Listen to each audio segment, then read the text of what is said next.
Afternoon, everyone. I say afternoon, could be morning, could be evening, could be afternoon, wherever you are in the world. It feels a bit strange actually doing a webinar at this time of the day on a Wednesday, but obviously the reason being is that I'm delighted to welcome Des Buckingham, who's over the other side of the world in New Zealand. How are you, Des? Yeah, good. Thank you. Thanks for having me. Thanks for staying up. I noticed some names on this screen that I certainly know are this side of the world as well. So good. No, appreciate you coming on. It's about 9 o'clock at night, isn't it? So, and I know you've gone over to a friend's and borrowed one of their rooms to make sure the internet's all good. So, good. Thanks for that, mate. How are you keeping busy at the moment? Obviously, New Zealand's in a much better place than the rest of the world.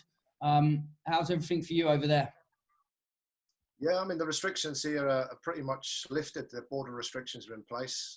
But in terms of COVID, restaurants, bars, it's pretty much life as normal to an extent. So in terms of that, it's been nice. It's been like that for a couple of weeks. But it's the same as everyone, I guess. It's making sure family and friends are safe and healthy, and waiting for football to return properly, for everybody. Yeah, great. I mean, obviously the Premiership returns this evening. Bayern Munich won the Bundesliga last night with an old player of yours, I think, on the bench, which I'm sure we'll go on to talk about. But Des, want to go right back to the start. So even before your coaching started, and as a player, so you was a goalkeeper. Was that right? Yeah, I used to try. Try. Yeah, and I played. Started at Reading, so went into the youth setup at Reading. Under 15s, and we had a coach there called Wally Downs, who was just been released by AFC Wimbledon, and moved into the 17s and then 19s, where Brendan Rodgers was the 19s coach at the time. So that was a good couple of years, and then moved on to Oxford for my final year. What was a scholar, knew the academy manager Les Taylor quite well. Had been indicated I wasn't going to get taken on at Reading at that time. And when I finished off my last year under Darren Patterson, the youth team coach at Oxford. Yeah. And then from there, you got into coaching basically straight away, did you? Yeah, I did. As part of the scholarship program, you go through your coaching badges, your ones and your twos. And as part of that, the academy was short of coaches. So they asked a couple of us if we'd be interested in tagging on as kind of assistant coaches for the younger age groups as it was at the time. And 2 or 3 of us did, and that kind of started off what's been an 18-year career in coaching from there. Yep. Brilliant. And I last night I had Craig Short on talking about basically playing experience versus academic experience or coaching experience, and his views on it. And he was very much around that some of the best coaches that he's seen have been those that have either got into coaching early because of an injury or because they've been released or whatever it may be. Because ultimately, I suppose you have that advantage, don't you, to be able to go and learn and just analyse the game. No, you do, and I think you're starting to see. Don't get me wrong, people that have played the game, so much importance. The knowledge and skill set is huge. So it'd be remiss of me to dismiss that that's not important. But again, starting to coach at 18 and now being 35, and there's 17 years worth of coaching there. That if you were to tag 17 years onto what would be a 35-year-old, you'd say he was quite an experienced coach. If you were to take age into consideration. But what it's been able to do is, like you said, as an 18-year-old starting off, I've been hugely fortunate to work under some fantastic people. My time at Oxford, Chris Wilder, went into Stoke for a year, worked under 2 Premier League managers there. I worked under a guy called Ernie Merrick over here in New Zealand, in the A-League. Successful coaches in the league's history. And then worked with some really good guys in the national teams here. So it's been a real exciting journey to this point. And again, that time is, whether it be qualifications, the experiences I've been exposed to, and also the university kind of education has been a large part of bringing that all together onto the field. Brilliant. And at that time, starting out when you were at Oxford, and you've gone from like head of coaching into the first team role with Chris Wilder. How did that come about? How did you go from working within that? And I think we mentioned Gareth Jennings earlier, obviously put us in touch and Gareth being there in the education department. How did you kind of find your way to working with the first team at such a young age? Yeah, I mean, my journey started off quite young anyway. I started in the academy at 18, and at 21, I'd already picked up a full-time teaching job with Oxford and Chilwell Valley College. So I worked there for 4 years, and that was quite an experience. I was only sort of 2 years older than the two people I was actually teaching. So that was kind of set the scene for what was always going to come. I've always been relatively young compared to some of the people I've coached or worked with. But after 4 years of that, as well as continuing on the academy side part-time, I joined the club in 2008 full-time and worked in the youth development department. So that was with the 16s, 17s and 18s. And that was under Mickey Lewis, with Les Taylor still there. Like you said, Gareth Jennings was the head of education at the local school that we ended up tagging on to allow the scholarship program to have the education component run from there. And then it was just 4 years worth of work in the youth environment, working with and for getting part of the senior management. And there wasn't a reserve team. There wasn't an under 23 side as there is now, for the category 1s to 4s. So it was always reserve team, and they were ad hoc games that were organised where you'd have first team players and a mix of youth and what were reserve team players at the time. So you got a lot of exposure to senior players, senior staff. You'd share lunch, and yeah, towards the end of that time, I was asked to join the first team staff. It was the week before the 2012-13 season. So Oxford we were going down, first team going down to play Portsmouth, who had just got relegated from League One. And I went down and we won 4-1. And from that point forwards, Chris didn't like to change things too much.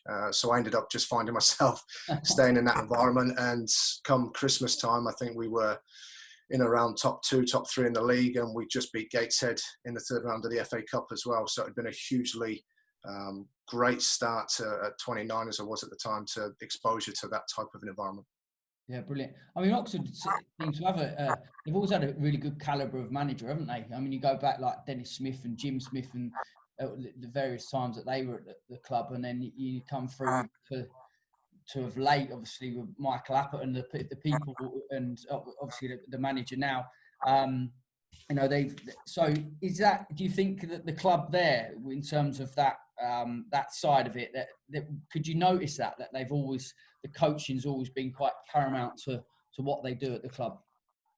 Yeah, it is. I mean, I ended up leaving Oxford when Ian Atkins was there, so I didn't get offered my professional contract. But in the time preceding that from Ian, there was Oxford had 5 managers in 4 years, and there was 3 interim managers in that time as well. So there was a lot of change, and that was, I think, largely part to the fact that we dropped out to Football League at the same time. So we found ourselves in the conference. So we had people like Graham Ricks, we had a guy called Ramon Diaz, Brian Talbot come in, Jim Smith come in, and then Dan and Patterson come in. So they were the people prior to Chris Wilder coming in 2008 that, you didn't work with, but you got to see operate and come in. And Oxford's, like I said, I grew up for 29 years in Oxford. My family's embedded deeply within the ring road there. And people always say it's a big club where it hasn't fulfilled its potential to an extent. And when we went to the playoff final in the conference and won our place back into the Football League, we went to Wembley and took, I think it was 34,000 Oxford fans to Wembley. So if you wanted to rob someone's house on a Saturday afternoon, Oxford was the place to be that day. So it's a massive club with a huge fan base, and yeah, it's had some really big managers there at the time. Yeah, brilliant. And how did you manage to then go over to New Zealand? How did all that come about from Oxford? Yeah, it was an interesting time. I'd been at the club for pretty much 10 years, and I'd never really looked at leaving. I was very much enjoying the journey. I recognised I was 29. I recognised I was fortunate to work and be around good people who would give me opportunities that I wouldn't probably get anywhere else. But on the same token, we'd been audited for the EPPP process. And because I was because I was working across so many remits across the club at the time, so I was 16s and 17s coach, I was the BTEC and MVQ tutor for the scholars, I was head of coaching, and I was working in the first team environment in the daytime. So I actually got pulled aside by one of the auditors at the end of their program, and it was more of an informal chat. And he said to me, look, what do you want to do? What is it you want to do? Because at the moment you're trying to do a bit of everything. And, qualification wise, both the club and the college, the time I'd spent, had been really supportive and put me through qualifications. And then it was the exposure to gain the experience and have the opportunity to fail, I guess, and learn and be supported whilst doing that. But it got me thinking, and I sat on the bench with the first team, and we had a guy that come on who I'd started coaching when he was 9 years old, so 10 years prior. He come on and made his first team debut when I was sitting on the bench with the first team as well. And it was a real surreal moment. It was a real pleasurable moment where you've seen this young player progress his playing career to now make his senior professional debut. But it was also a moment almost like a light bulb had gone on, going, well, you've been here a long time as well. So I started looking for change. And initially I thought I wanted to be an academy manager. And I recognised Les Taylor, who was the academy manager at the time, was 63, 64. And if Les was to ever move on, I see that as an ideal opportunity to continue, one, to stay in Oxford and work at the club that I've supported and enjoyed being with for a long time. But what I'd also realised is my CV was very coach heavy. I had no experience of managing people, really, managing budgets, managing up. And they were all things that I thought if I was going to be an academy manager that I'd need to gain access to prior to at least being given an interview for that type of job. So that's what I went looking for. Wasn't so much what kind of job. It was a job that would allow me access to budgets, to managing staff and boards. And that was where a role in New Zealand to come up. And a friend of mine who I'd coached with at Oxford, a guy called Owen Prosser, was in a national team role over here. And he sent me a job role for a football development manager. And the job description, it was almost like it was someone had written it knowing what I was looking for. Real strange. And it ticked all of the criteria. I'd never been to New Zealand. I'd only heard good things, but I can't describe the feeling. It felt right. It felt like the right thing to do. So I did. No partner, no mortgage. I thought, when do you ever get the chance to make that kind of life shift, let alone work shift? So I did. I packed my bags and headed over and took up the role as football development manager over here. Fair play, brilliant. Yeah, I like that. The point of when you got there, what were your first feelings? Did you think, Jesus, what have I done, or what? How did it all go? Yeah, I won't lie, the first 6 months was quite difficult, just because, again, I was here by myself. I didn't know anybody other than the one person I'd spoken to that had told me about the job. But the first thing that really started to hit home with me, I'll talk later on around Kiwi strengths and the culture, and understand I'm so privileged, I think, to have been here the time I have, to have experienced a different type of culture, and fortunate enough that the culture I talk about, you won't meet a nicer group of people when I talk about Kiwis. And just to give you a sort of short story, the first weekend I was here, people were taking me around and introducing me to people because they knew I was a bit sad by myself, trying to find friends. And the first guy I was speaking to at the clubhouse, I was in a hotel. I was stopping by myself. They put me up for 3 weeks until I found somewhere to live. And I got home and my phone rang, and it was the guy I'd been speaking to at halftime at one of the games. And he said to me, I got home, I've spoken to the wife. We don't think that it's right you're here by yourself and you're in a hotel. We have a spare room. It's here for you if you'd like it. And straight away, I thought, well, that's weird, because where I'm from, that would never happen. My initial thought was, well, what do they want?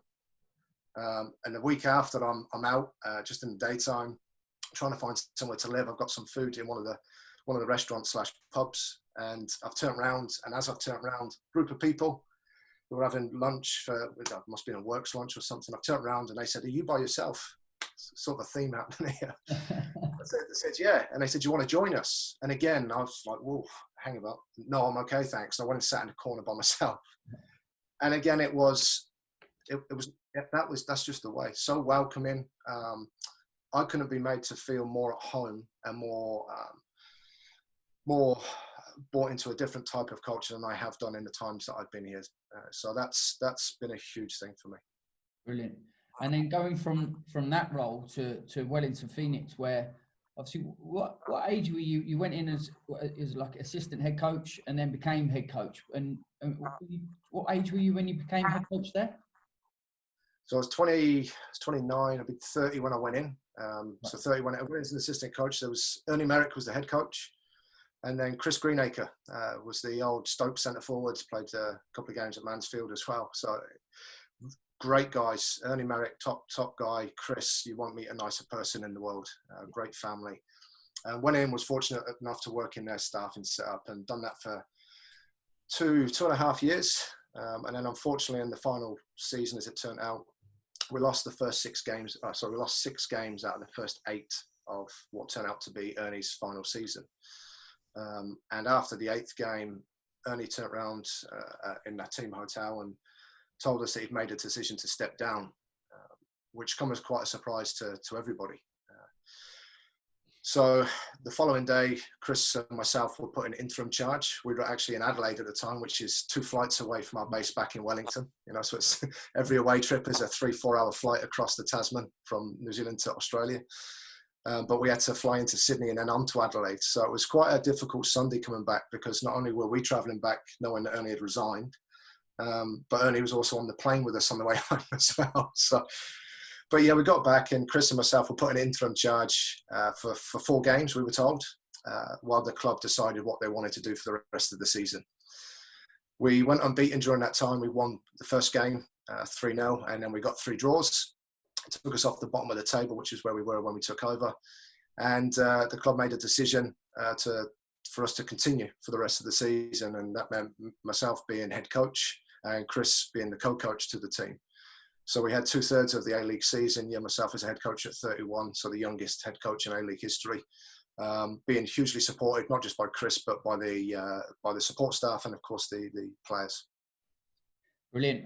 Some experience for someone so young, and that period of time. I mean, how did you assemble your staff? For one, did you going in as head coach? You obviously had your assistant there, but did you bring anyone else in, or was it just the staff that you had at the club? No, we pretty much got on with the staff that we had at the club. So we were able to change a few things, but as anyone knows, when you take over a team, especially on mid-season, there's always a reason generally, and it's normally either someone's been sacked or somebody's been stood down. So there's only so much you can do. We had good players. We had a good staff group already. I mean, so the first thing we done, we looked at the formation and made a couple of changes to that and give license to a couple of different players to do something slightly different. And it kind of paid off early on. And we ended up going through the season. If the season would have started when we took over, we actually picked up a points tally that would have got us into the playoffs. So we took over when we'd lost 6 out of 8. And to have that kind of a changeover without changing the staff and without changing the players, I think it was a big shift. And that was at 31. Although we missed out on the playoffs, was it was a nice sort of confidence boost, I guess, even though you missed out on the job when they did advertise it at the end. Yeah. And, you obviously you talked about earlier there about being young when you were 21, teaching those kids, and also now coming in at 31, where obviously, the players because you're working as a coach. But how have you found that, just being that around about the same age as to the players that you've worked with over time? Have you found it easier because you've got that relationship, or what's it been like? Yeah, I think it's something that I've learned to deal with, but I think there's sort of some values and things I've put around that. And the first thing for me is that there's more than one way of doing things. I don't care if I'm 31 or I'm 60. I haven't got the answers to everything. And I feel the best thing we've done, whether it be at Oxford or the best people I've seen coach at Oxford, or the people I've been fortunate enough to work with, they've surrounded themselves with good people who are good at what they do. And in some instances, they're better than you. And then it's the case of, it's about, for me as a head coach, you recognise the strength and the skill set of the people you work with. And that's not necessarily just staff, that's players, because they have so much experience also. And you almost want that collective intelligence, because everyone's trying to hopefully do the same thing. It's already been an agreed target with which we're working towards. And you want to create that kind of coverage across what is now a hugely wide range of scope. So it's been about surrounding myself with good people and then recognising strengths and letting them either grow beside or actually, you're better at this. So you do, whether it be a presentation or a session or, so there's that side. And then the other side for me, it's not about what you know, it's about how you relate what you know to the people you work with. Because as corny as it is, people don't care what you know until they know you care. And I can know everything, but if I can't relate it to the people I work with, it doesn't matter, because the messages or the transfer of knowledge just gets lost. So they've probably been the two things that have really helped, whether they be 35-year-olds or I think Mark Oates, his name I've seen on this screen, he's about 55. He's the goalkeeper coach. You know, he's got some good experiences, and you embrace that. It's not about being scared. So that's kind of the thing that's got me through that.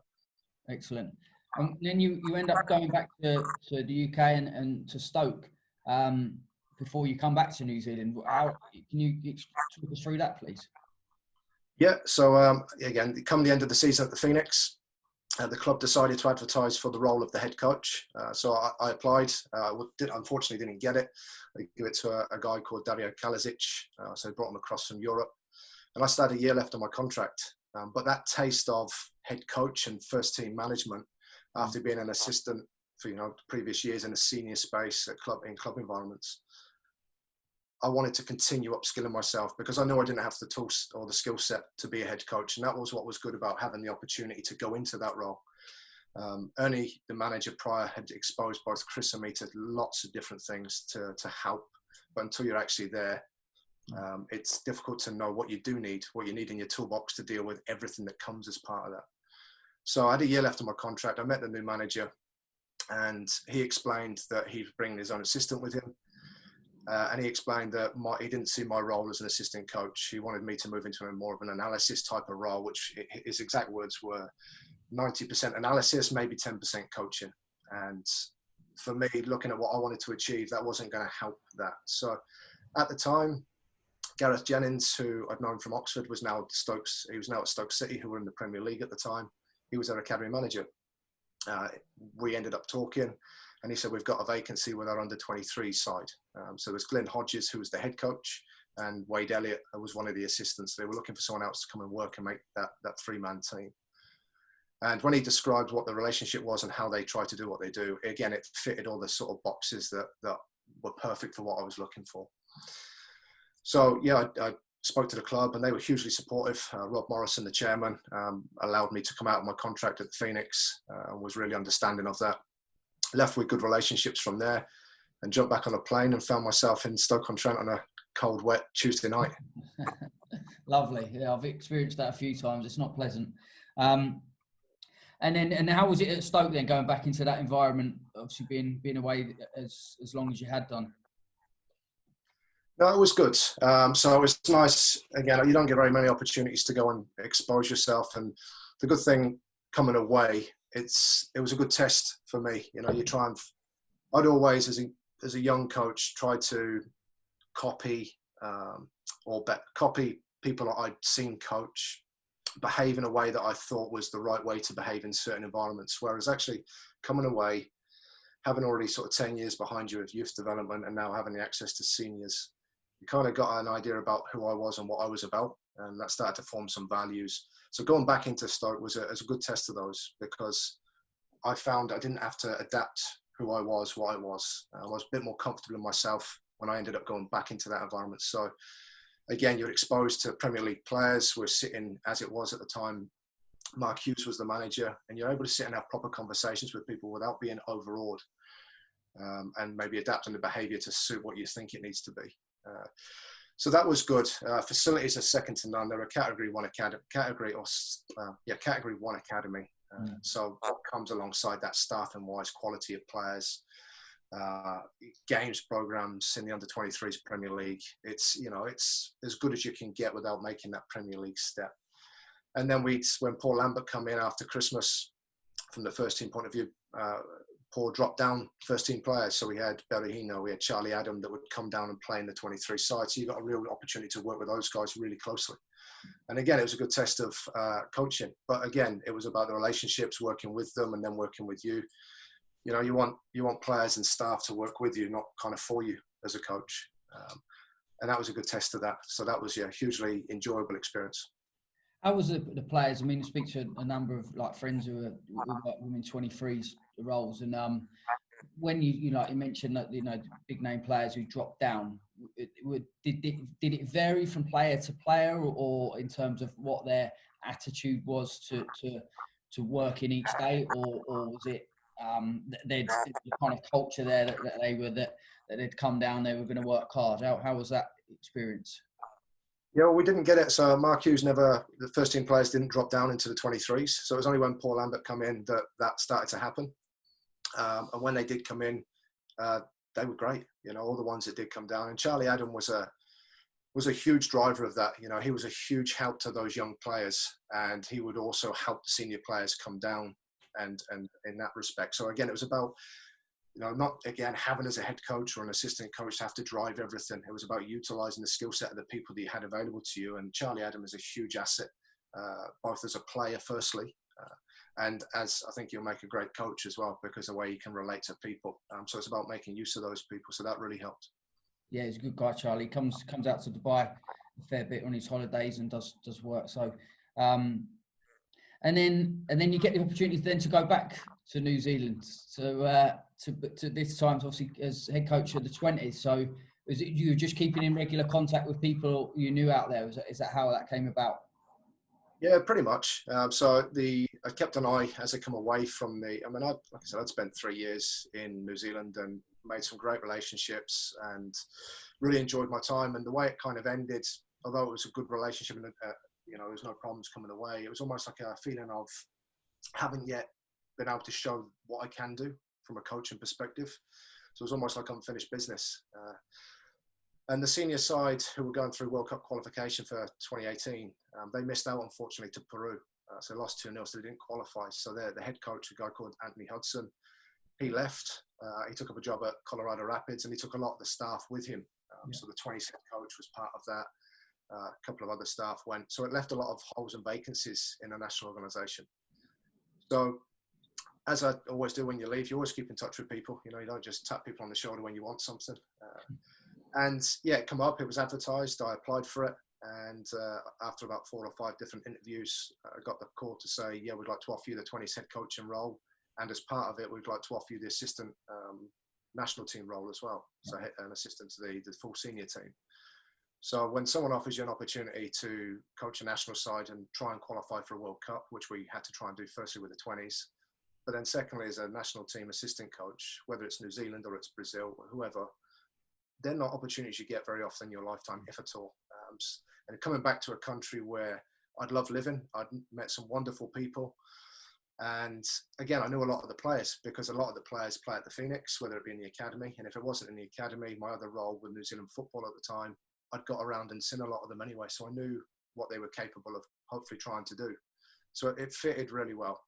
So yeah, jumped on a plane and headed back over. Brilliant. And around that, because you're qualified obviously coach educator as well, because you can deliver B licenses in Europe, with the English FA, and then you can deliver the A license, can't you? You're qualified to deliver the A license in the Oceanic region. Is that right? Yeah, that's right. So I've done a couple of courses, and again, I've seen some names on here as 2. I think I've seen Rob and James Thorpe, who I was fortunate enough to tutor on the B license for UEFA on behalf of the FA. So I've done that for 2 years or a year and a half when I was back, and then I've come back out here, and I was the lead tutor for the recent A license run through Oceania here in January, and I've also done assessments for the A and B license for the Asian FA as well. So kind of it's nice to have your coach education hat on and be able to coach educate whilst also being relevant in the coaching world as well. Yeah, brilliant to have that to be able to whenever you need that. And then so obviously taking the 20s New Zealand team, that if you wouldn't mind, I know you've got some information to be able to show us really how you mentioned to me when we spoke the other day, you more or less had a blank canvas to work from. So how did you put it all together, and what your views on the game? Yeah, I think that the first thing, I'll share my screen in a minute, I've got some slides, but the first thing was I felt there was a real opportunity to have, success by design almost. New Zealand's a small country, but small isn't weak. Small can be strong, and it's a population of, at the time it was 4.9. We're now a team of 5 million if you listen to the messages around COVID. And when you take that into consideration, excuse me, even if you go back and look at the 2018 World Cup finals, There's teams, Denmark have got a population of 5.7 million, Costa Rica 5 million, Panama 4.1, Croatia 4 million, Uruguay 3.4. Iceland is kind of the one that stands out at 350,000 people. But there's countries at the 2018 World Cup finals with population sizes similar, if not less. And it's almost a case, well, if they're there, now I understand culturally, and there's a lot of other things that are different between those countries, but just simply on player numbers and people, if they can be at those tournaments, there's no reason why we can't. And I see that as the sort of the first stepping stone to what turned into what was, it's been a wonderful 2.5-year journey on and off the pitch. But that was almost the starting point to say, well, if they can, why can't we?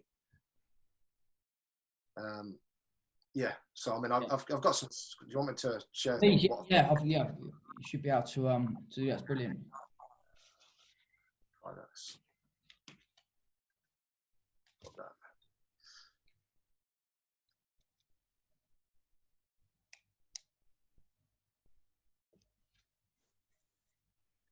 Just bear with me a second, sorry.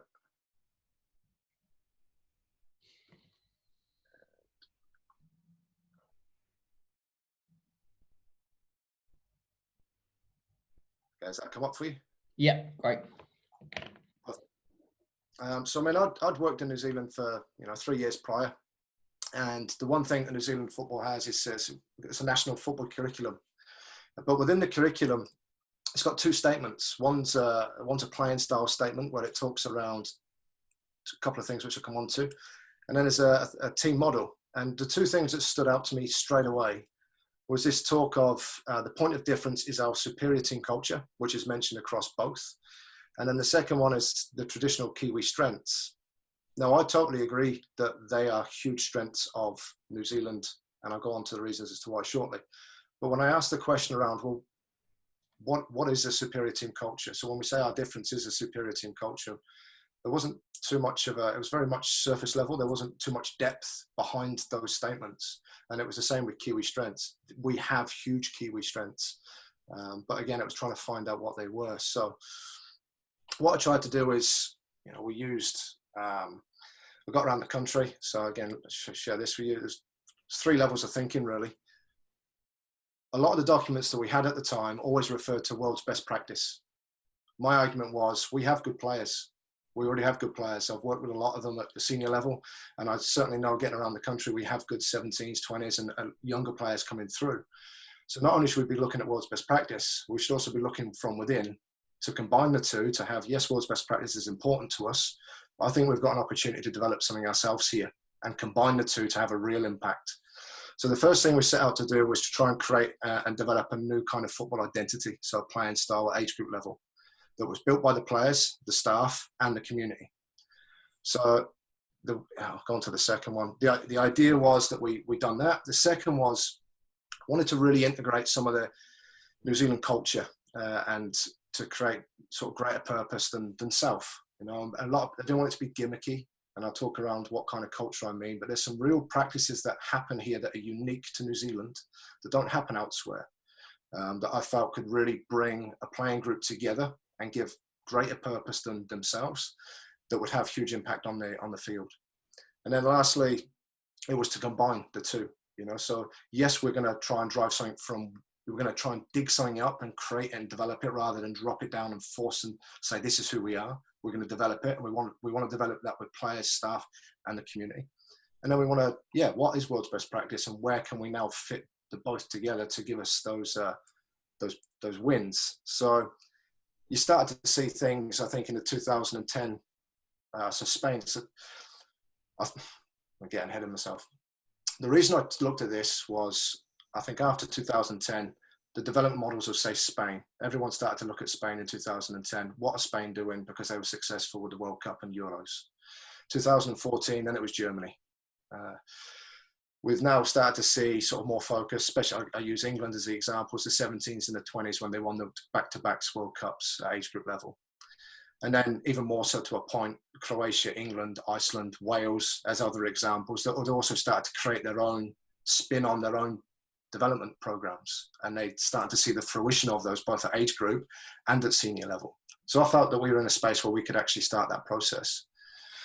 So all that sort of looked like over the time was, in the build up to the 20s World Cup, I took 71 flights around the country and overseas, and that was to engage with players, coaches, clubs, and to the community, and to ask these questions around traditional Kiwi strengths and share some of the ideas that I certainly had around how we could play and what we were going to try and do with our age group teams.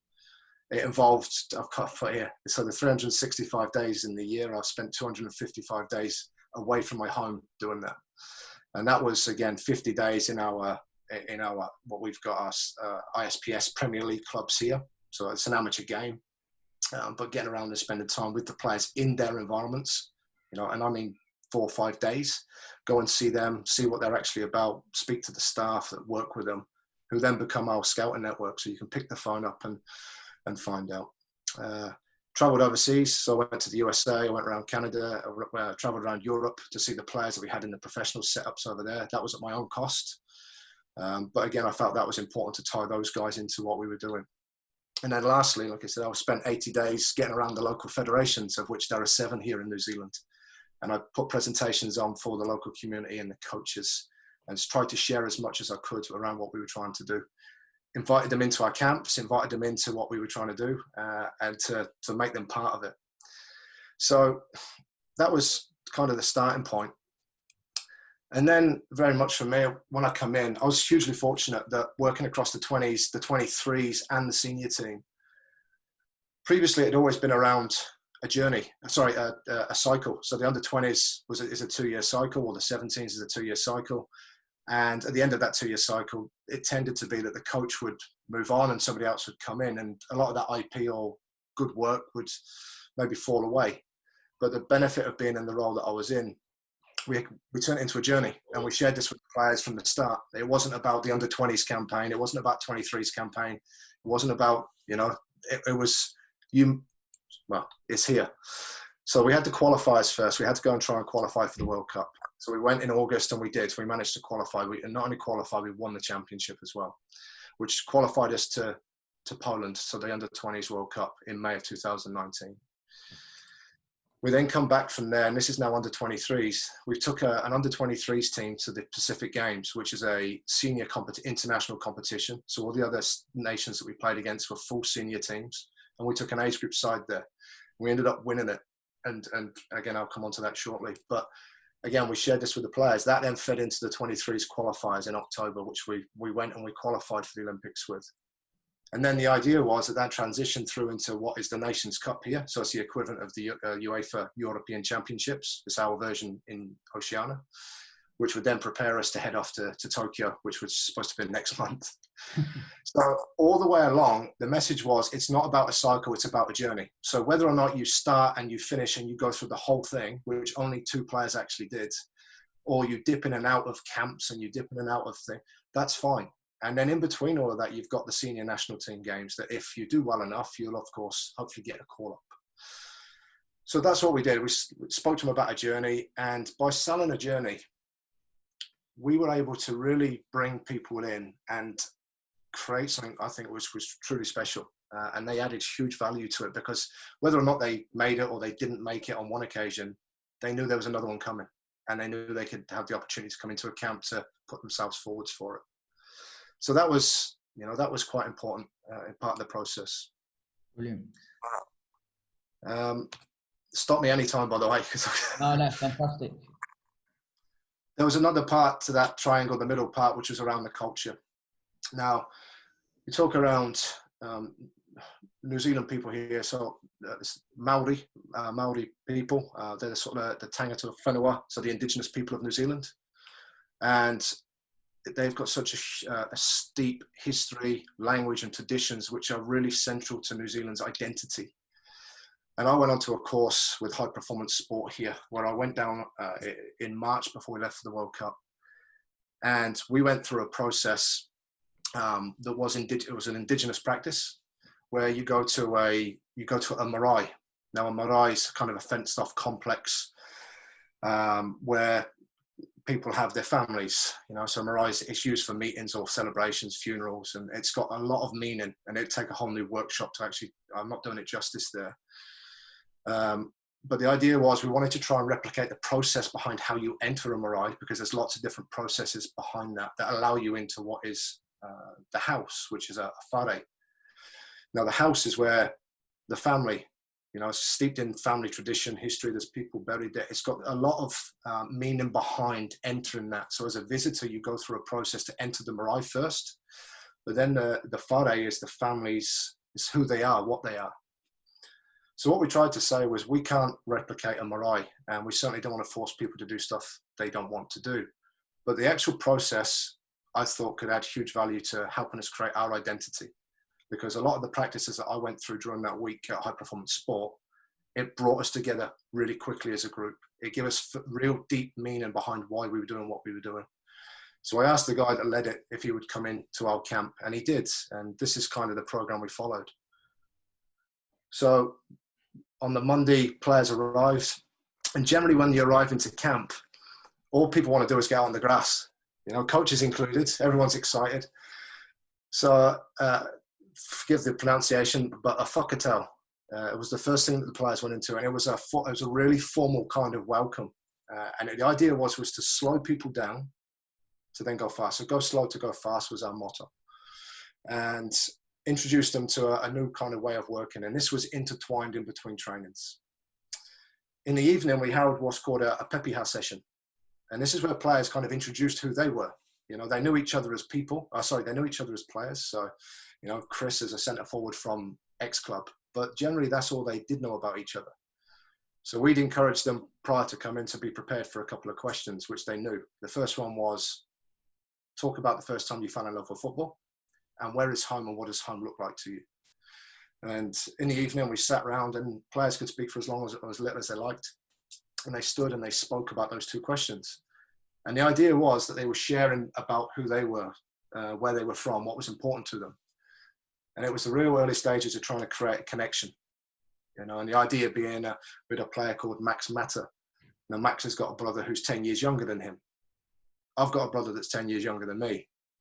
And it was almost trying to connect some dots that maybe weren't there prior, where I could actually go and have a conversation with Max, because now we've got something in common. And it was a real basic starting point. But the further we went around this circle, and the more people were willing to share, and some of the stuff that was actually shared was hugely powerful. And again, I won't repeat on it because it's private, but you left there with a real understanding of who people were and what was important to them. Tuesday, we looked at hongi. So again, hongi is where you'd have seen people touch nose and heads, and it's a form of welcome and meeting. It's an exchange of breath, so it's sort of almost a symbolic show of unity. So it's when you go onto a marae and you're welcomed onto the marae, part of that process and welcome is hongi, and the idea is that breath of life, people welcome onto their land and establishing that further connection with you. So it's quite a deep, and we kind of looked at what that would look like for us if we wanted to use that. We looked at how we welcomed people into our environments and exited the environments, because when they come in previously, it was always high fives, hey, how are you? And then when they leave, it was very similar. But we wanted to, again, form this way now of, this is what we'd started to do, is almost create our own whare, our own house. And the idea was that we were trying to create our own identity, but before we could do that, we needed to understand who was in our house. So once we had an understanding of who we were, we had to then welcome people into our group, and they had to do the same thing. They had to share, you know, what was important to them, and it was a real nice way of doing that. And then same was when they left, and I'll come on to that shortly. Thursday, we looked at welcoming players in. So part of the process that was important to me was connecting past with present and present with future. So I invited 2 players in from the previous campaigns that had gone to the U20 World Cup. So they'd had some good experiences. So we brought them in to share and contribute and add value to what we were trying to do. And again, they went through that process, which was great. And then finally on the Friday, we had what's called a potoaki. And the idea was with that potoaki was to look at what had been created that week, not just in the meeting rooms or in terms of this cultural work, but what was important to us. What do we want? What's been developed? What's going to be important for us to take away to Poland for the World Cup? And what do we think can actually enhance on-field performance? Because if it's all of it, we'll take all of it. If it's none of it, we'll take none of it. but we didn't want it to be gimmicky. It had to have real deep meaning behind it. And the team decided they wanted to take everything. And we went through the whole process again when we landed in Poland with the 10 or 11 other players that joined us.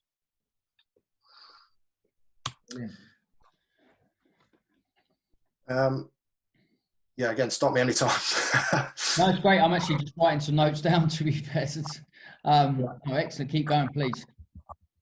And that kind of set the scene. And what you'll see on the screen there is one of our meetings leading into one of the games. Now, what you'll see on the screen there, that's the house, that's the fare. So we'd always refer back to, who are we, what are we about? But I'd picked a team based upon a formation, and I picked a team based upon a way that I thought we could play and I wanted us to play. But without, like I said, I don't want to be someone as a head coach that come in and dropped it on people and said, this is now what we're going to do. Because historically, we'd never done that. I felt that from my teaching background and just through the last 16, 17 years worth of experience, actually involving the people that were going to go and do what we think they can do, involving them, getting them to build it, would have far greater feedback implications for us. So that's kind of what we did. And I asked the players, how do you want to be seen? So what is our identity? So if your mum and dad or whoever's important to you flicks on the TV back in New Zealand, how do you want to be seen? And that's kind of some of the answers they come up with. And again, very surface level to start with. But it started to set a scene. We're starting to create our own kind of identity. And then we moved on to what does it look like in possession? So in possession, the team agreed that if it's on to play out, we'll do it. We want to play out. We want to be brave. If it's not on, we're laying wide and going long, always a threat. So again, it was more around trying to create some principles rather than a playing style. I already had in my head how I wanted us to play, and I'd shared that with the staff. We wanted the players to come up with these principles because the last thing I wanted us to do was agree on a way of playing and without the players buying. And if we could play out and the goalkeeper decided to play long, it's almost that pendulum swing where you don't want to be, we're going to be a possession-based team. And then all of a sudden, when you can't be possession-based, swing all the way to direct and then just keep swinging. So what this allowed us to do, especially out of possession, was to agree on a set, a small set group of principles that we said we would stick true to, but we'd also have some flexibility. So if we couldn't do it, we knew there was going to be some bend, but as soon as we could do it, we'd come back. And that was almost starting to get people to become accountable to what we were signing up for. And that took us on to this. Now, I've purposefully cut it because it's the team's targets and goals that we work towards for this tournament. And I want to share this bit with you because, same as any group, teams have their own rules. And the best bit about getting players to not only come up with the principles, but come up with the rules is that hopefully they self-manage themselves. And, there's simple ones here: no phones at the table, walk out to training together, no lateness. So this had been up for a week. And we were about to play our second friendly game against Mexico prior to entering the bubble for the World Cup. And we'd already started to work on the training field across these principles of in possession, out of possession, tied into the playing style that we'd agreed on. But I said to the staff, we need to test. We need to test if this is are these just words on paper? Or are players going to stick true to what we've all signed up for? And we said, and this wasn't just players, this is staff as well. So I spoke to the staff at lunchtime one afternoon and I said, look, we're going to have a team meeting. And if you see a player with his phone, don't say anything. Just let it go. And the meetings only go on for 10 to 15 minutes anyway. So we had a player in our group, and you could call it social dominance if you like, but players generally tend to think they're number 1 to 21 in the group and they try and put themselves in some kind of order. I was trying to get it from that to that where everyone is working towards the same goal. But we've got a player who's won the Bundesliga this morning in Sarpreet Singh, who, had had an excellent season with the Phoenix. So before he entered the meeting room, I pulled Sarpreet to the side and I said to him, where's your phone? He said, it's in my room. And I said, no, seriously, where's your phone? And it was in his room. So he went and got it. He come back and I said, now look, when I'm presenting, all I want you to do is be discreet, but we'd set the room up in a way that it was going to be obvious that if you pulled his phone out, he'd be seen by his peers. So I said, I want you to get your phone out, pretend to send a text or play around in it, put it back in your pocket. And I said, keep doing it throughout the meeting until someone calls you out for it. Presented, I started, he pulled his phone out, and the players either side of him, they've seen it, because I've seen both of their heads go. And he's put it back in his pocket. And then we've gone into small breakout groups of 7, 3 sevens, and he sat in a small 7 and pulled his phone out again. And you see the players look at each other and look for the staff. Again, nobody said anything. And then we've gone back into the full group, and he's pulled his phone out again. Nobody's said anything, but now he's got heads everywhere. And I didn't realise, but our team manager at the time wasn't at lunch, so he wasn't in on what we were trying to do as a staff group. So he'd clocked Sarpreet on his phone, and he shouted from the back of the room, Des, what's the rule on phones in team meetings? And I said, there isn't any, no phones. Why? And he said, no reason. And it was almost his warning shot to Sarpreet, sort yourself out. And then what I didn't realise Sarpreet did, Sarpreet texted Seamus, who was our team manager, and texted him saying, what's your problem?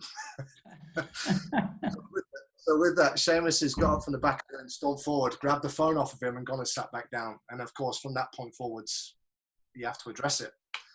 And I'll give him his credit. If he doesn't, if it doesn't work out at Bayern for him, he can get a career in acting because he played the role fantastically. Brilliant. So I asked the question. I said, "What's the deal?" I said, and he's on his phone. I said, "Were you on your phone?" Yeah. Why? Oh, I don't know. And then I asked the question, which was the most important for us, which was, "How many of you seen him on his phone?" And slowly, he had 2 hands either side of him that probably weren't there, as high as that. And I said, "Well, why didn't you say anything?" And they said, "Oh, well, we thought he'd put it away." And I said, "You're the only 2. There must be more in this room if you 2 have seen him." And eventually we got half the group, but most of them had seen him. And the point was, and this is what I turned to them and said, I didn't let them know that we'd set that up at the time. I flipped back to their flip chart of their rules and what we'd set up to agree on our targets and how we were going to get there. And I said to them, well, we've all agreed to this. And if we can't agree to hold each other accountable over something as simple as a phone in a team meeting, how are we going to hold ourselves accountable on the field, whether it be an in possession, out of possession, or something that we've agreed on? I said, we've agreed that this is who we are, what we are. These are our behaviours.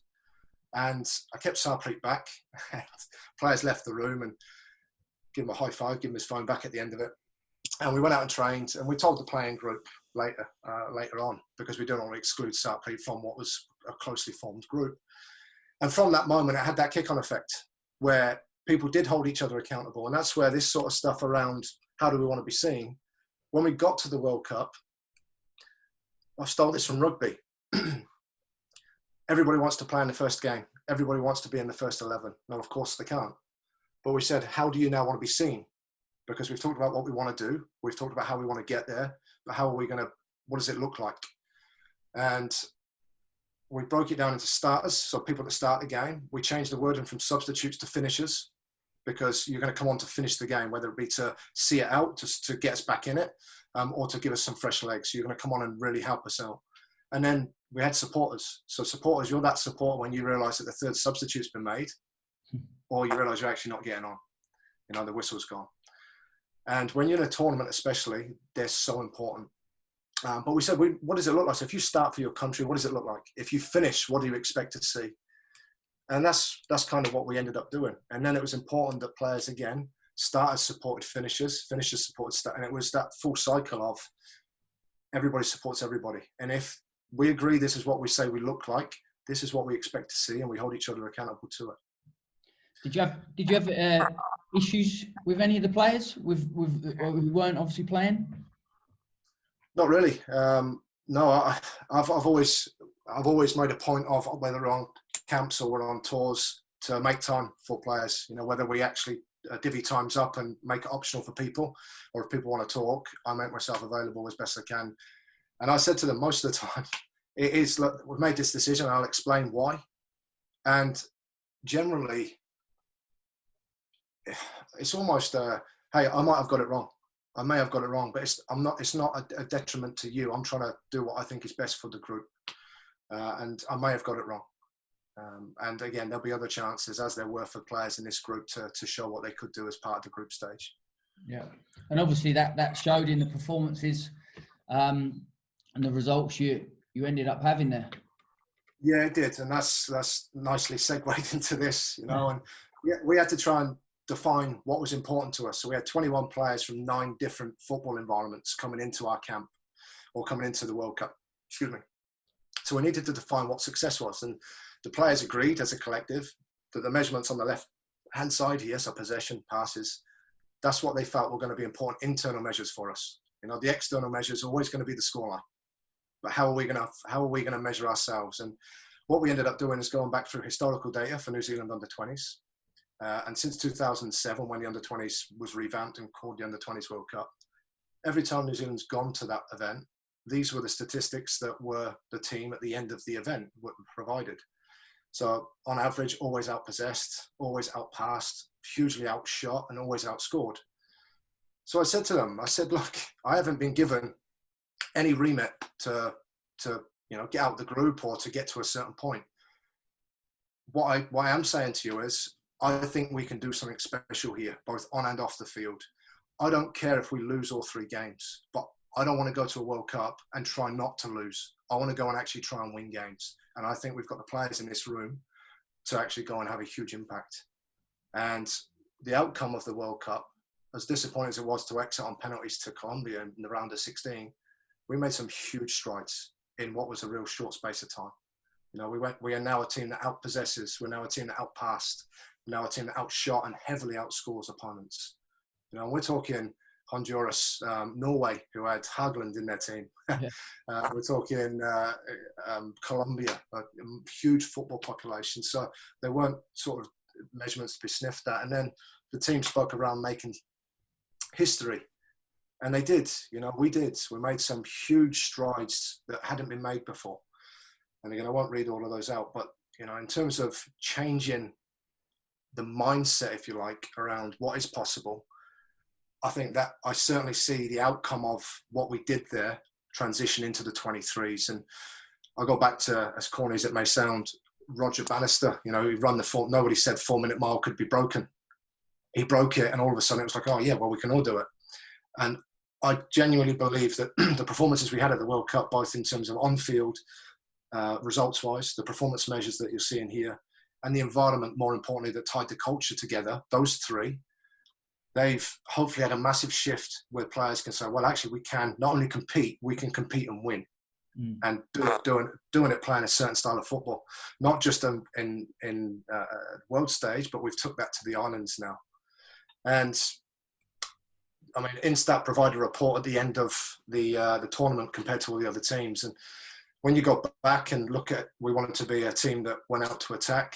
This was, you know, we finished second in terms of attacks, positional attacks and counter attacks.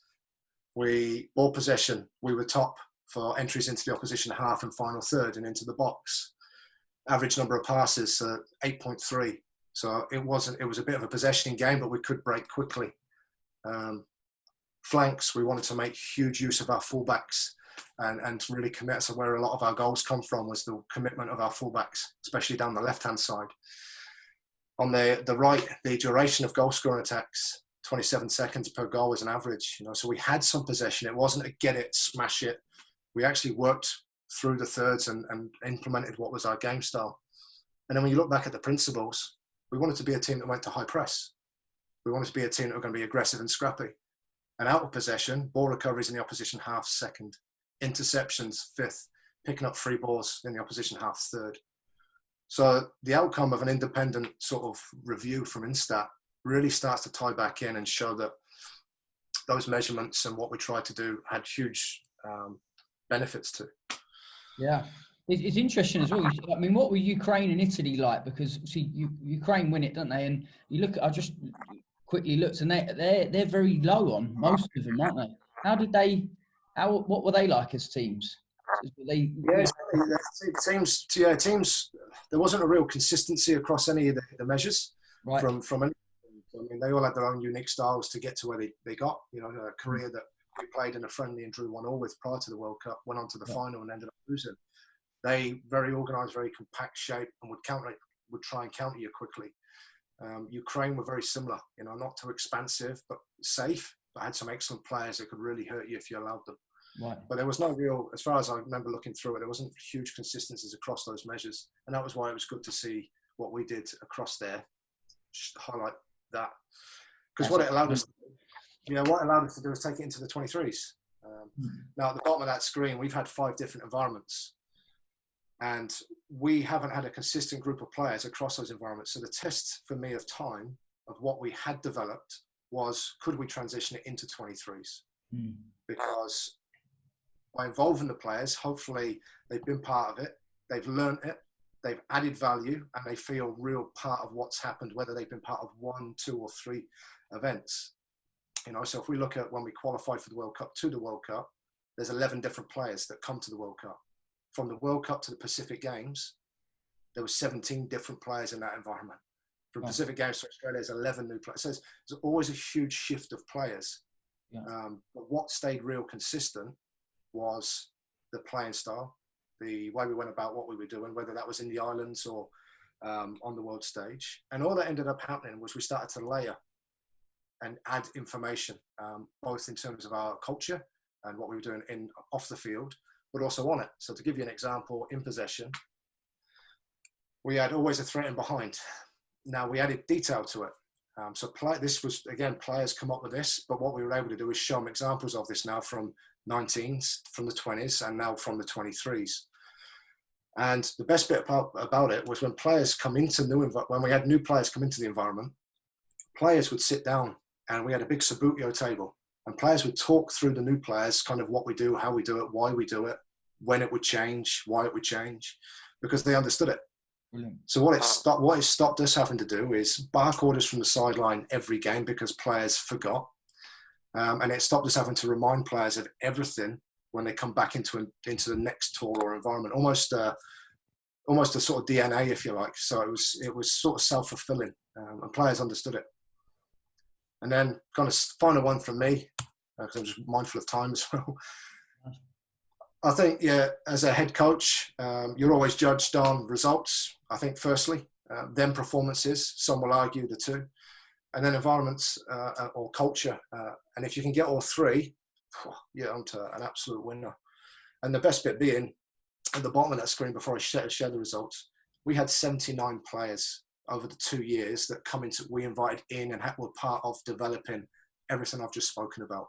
Every single one of those players has added huge value to developing what is, you see in this picture here. 49 different players taken to the field, and 19 had never played for their country before. So we'd had a real raft and hopefully grown a huge base of players that will not only stand this team now, hopefully going towards Tokyo in real good stead, but I hope as whether it's used as a blueprint for other teams or it helps transition into senior environments. Because if you judged on results, that's kind of the outcome. And I'd still argue at men's under 20s, one of those losses was a 1-1 draw. It was a penalty shootout loss. So huge returns in terms of win percentage, goals scored, goal differences. And again, especially in the 20s environments, they were against Korea, Mexico, Norway, Honduras. We're not talking small teams. The under 23s team are actually unbeaten. So since we took over, we're unbeaten in that team. Bear in mind that was an age group team that we took to a senior competition as well to win it. And then the hardest one for me to measure is environment, because we've said we want players to come in and be themselves. And that's difficult for people to do because when they generally turn up into those events, they try and behave similar to me as a coach when I first turned into a senior environment. They turn up and try to behave the way they think they should, so you don't get them to be themselves. And that was the benefit behind going to see them in their clubs, because it's in their environment, it's in their setup. And what we do at the end of every tour, the players are sent out an anonymous survey. A survey which is anonymous for them to fill back in and send in. And that was part of a thing called a Muir review, which New Zealand Football went through in 2018. And the idea was that players offered feedback across a set of questions that we would then be able to measure or give them an opportunity to vent if there was problems. And across the 4 different environments, so the 20s World Cup, Pacific Games, Australia, the 2 games we had against Aussie, and the Olympic qualifiers, we had some huge scores come back in. Now, bearing in mind, it's a wide-ranging group of players. It's some of the conditions we went into in some of those environments were hugely challenging. But to get those kind of scores back, and it's not just the coaching, it's also the support team and the importance of those support networks in the sports science and performance. You know, I think the environment and the culture that was created had a huge impact on the achievements, which were the championship, the highest ever finish at a World Cup. We won the Pacific Games. I put results against Australia in there because we got 2 1-all results. We drew twice against them, and they had a hugely experienced team. And I think we changed the way people look at New Zealand players on the under-20 stage. People were interested in, rather than us looking at what others do, people were now looking at what we were trying to do. And I think that happened in Australia, where we went there and played the same way. We won the championship for the 23s, qualified for the Olympics, and as part of qualifying, we become the most dominant men's team to compete at those events in terms of goals scored and points returned. So a hugely enjoyable 2.5 years of a journey, which unfortunately has been cut short. But I think the team is, it's a saying here, it's more an All Black saying about you try and leave environments or things in a better place than when you found them, and across results, performances, environments. I'd really like to think that across those areas that really helps set up this team players to go on and achieve huge success and showcase what New Zealand players can do on the world stage now. That's brilliant, absolutely brilliant, mate. I mean, it's a travesty that you're not going to the Olympics, isn't it, with them and not in charge of them. How have you coped with that? How's that been for you to see that? I mean, if that's presented to anyone, then they're not thinking in the right. I don't know what you're thinking. Not, for you not to be in place. How have you coped with that? No, sorry. I'm trying to get that back up. I won't lie, it's been difficult. Especially at a time where, COVID's difficult, but you have to go back and look at the positives. And for me, we don't control what happens, but you can control how you respond. Yeah. It's as corny as that is a saying, that is true. And the best bit being, I go back to what I said to you earlier on, going away, finding almost myself, how I coach my own values has been hugely beneficial to me, because I spoke to a couple of people, and the one thing was, don't let your emotions overpower your values. And you can get emotional at times and want to lash out and speak out, but if you know your values, and mine is certainly empowerment, respect, collaboration, enjoyment. You have to enjoy the journey, and integrity. Do as well as you can, even when people aren't looking. If you can stick true to that, and that was a huge test of those. It has been tough, but again, all you can do is reflect back on what you've been fortunate enough to be allowed to do. And also, again, enjoy the journey, because, this is the first time in 18 years that, I'm out of work. It's unfortunate timing, because an Olympic Games would have been an unbelievable experience. But things happen for a reason, I'm told, and hopefully the next best thing's around the corner. Yeah. Well, I mean, it's hugely admirable of you acting the way that you have done. Fair play to doing so. I mean, I know the players had wrote a letter, hadn't they, to the FA beforehand, and obviously, do you keep in contact with some of the players? Is there any hope that next year that there could be, because of financial reasons and what have you, that you could take the team? Is that being floated at all? No, I know there was a letter put together by the players who they were trying to keep together what had been built. And again, I still haven't seen the letter, so I don't know what's in it. But you talk about players being, you talk about the environment that we tried to create. And I go back, you want players to be themselves, and you want players to challenge, and you want players to, if they've got something to say and add value, then it's not about one person as a captain being a leader and speaking up. If you've got something to say it, and be confident enough that if you do speak up, you're not worried about, someone taking your head off and you now not getting the opportunity to do something. So, yeah, that's, you hear of people writing letters to get rid of people. You don't often hear of the other way. So, yeah, it didn't I don't know what the outcome of all of that was. I still haven't heard.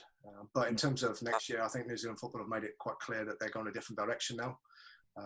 So yeah, my ties with them, I've actually been made redundant. So my contract was due up in August, but yeah, they're made redundant. So I'm actually finished with them now. So just waiting around and looking to see what happens next. It's a travesty, mate. What have you got family there? Do you married and you have children and stuff? No, so I've got a partner here, Yeah. but no family. All my family are still back in the UK. Yeah. So I ended up getting stuck in lockdown at the time when this was all happening. I've got an apartment in the city, and we were in proper lockdown. So 4 weeks, so I'm by myself in lockdown, whilst also losing the job. So it was a real test of everything. But again, you just got back in it. It's the team. You can look back. The team are really well set up, and not just set up now to hopefully go on and achieve it. But I think you like to think that the proudest thing I can do is you almost left hopefully a blueprint for what people can see what has happened, and if that can have an impact on what does happen in the future for Kiwi players here, that's I'm proud enough to have been a part of that, and if that helps me also move into another role wherever that may be, then great. I was also told the other week that until you've been sacked, you're not a real coach anyway. So this is my first time. It's my first time of unemployment. So he said, I've earned my full stripes now. That's a positive way of looking at it, I guess. No, that's right. I mean, you've got a lot to be proud of there, and I'm sure you'll go on to great things with what you've achieved so far and how you've actually, handled yourself during a very, very difficult time. So fair play to you. We've got a couple of questions here. One is from Mazhar Ahmed, has put, how many prep games did you have for all these tournaments you played? Did you have a set preparation pattern? So no, we didn't. On the lead up to the World Cup, that's why I tie back into the cultural work and creating this identity and involving the players. We, as in New Zealand football, we're always likely to be under-resourced and under-financed just because of where we are and what's available to us. I'll give you an example. I spoke to the England under-20s head coach, and I can tell you that we are operating on a 5%, 5% budget to what they are for World Cup qualification under-20s. So we only had 2 camps, so 2 4-day camps leading into the World Cup. And then we had 2 games. We had one against the Korea Republic when we got to Poland, and then we had one against Mexico. So we only actually had 2 opportunities to really test what we said we were going to do. And those 2 games were pivotal. They were so important for the players to be able to believe and see that they could do it, because we played against Korea in the first game, first half, and you could see players not quite sure, is this going to work? But the longer the game went on in the second half, we got back into it and got a goal, and it finished 1-1. We finished the game, and I said to the staff, I said, if we can start against Mexico next week the way we've just finished, with another week's worth of training in us, we'll be ready. And we did. We started against Mexico where we'd finished against Korea, and we beat them 3-1. And that was the last game before we went into the World Cup bubble. And from that point, the players were in.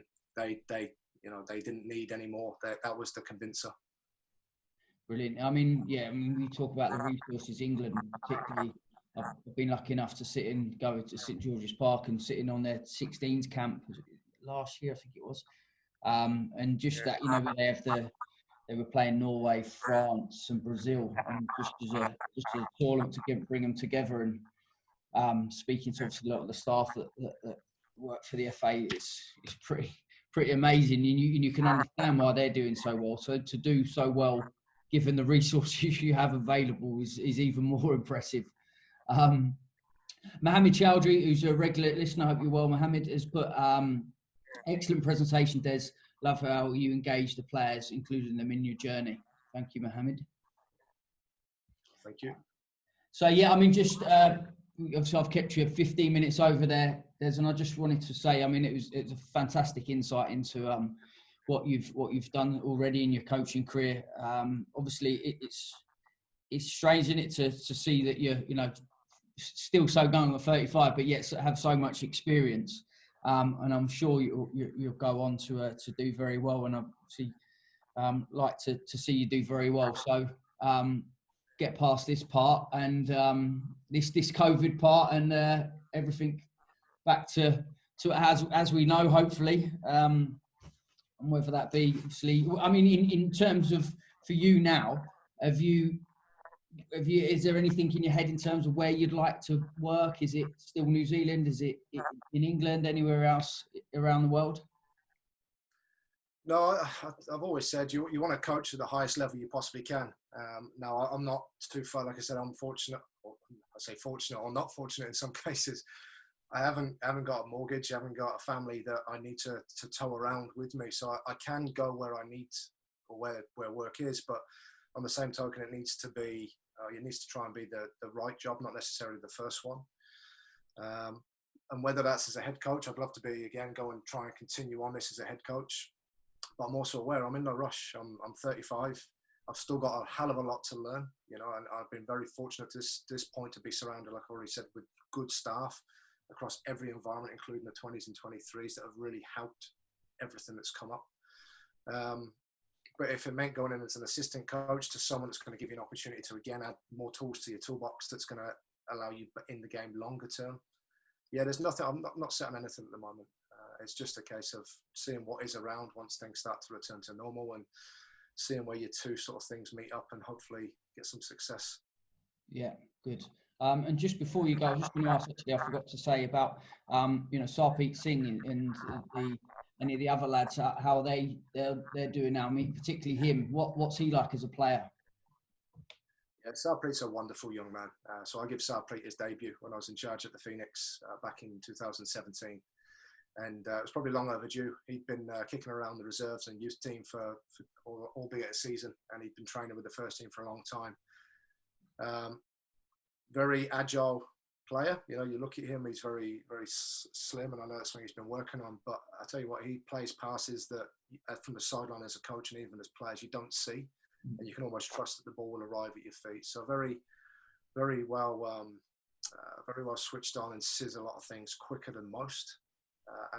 For him to, this time last year, was playing at the Phoenix and playing at the World Cup. You know, he grabbed some real attention at that World Cup, as did a lot of other players. You know, we went into that World Cup with what were at the time only 3 players on senior professional contracts. And one was the goalkeeper, Michael Veld. Sarpreet was one, and Libby Kakacha, who was a left back here at the Phoenix. The rest, whether they were training in senior environments, but it was only three. But since then, there's a lot of them that have gone on to secure contracts at other places. So for Sarpreet, as an example, to be able to go and not just be involved at Bayern Munich, but he's made his debut this season as well in the Bundesliga. You know, so he said to me when I last spoke, you know, people still talk to me about the types of players we're playing against. I'm still looking at the players I'm playing with. But I think he's now up to that point where he's adapted, he's had the season, and yeah, what a place to be, to pick up a Bundesliga medal in your first full season in that type of an environment must be a huge thing for him. So, yeah, he's a good player. He's a very good player, and it'd be really interesting to watch his journey. Excellent. Well, thank you very, very much for joining us. I know it's gone 10 o'clock over there, and appreciate you coming on so late. I just wanted, just before I go as well, just to say to everyone else that tomorrow evening we've got Sean O'Shea, Mike Lawson from ARK Stockholm, Dave Cosgrave from FC Copenhagen, and Ian Cole from PSC Ludogorets, just going on to discuss how they found going back to competitive league action in obviously Holland. God, I'm losing my words there. In Bulgaria, Denmark, and Sweden. So it'd been interesting because those guys have been on the webinar with us previously. But thank you very much, Des. I'll keep in touch and really appreciate your time. I'll speak to you soon. No, pleasure. Stay safe, and thanks for everyone for logging in.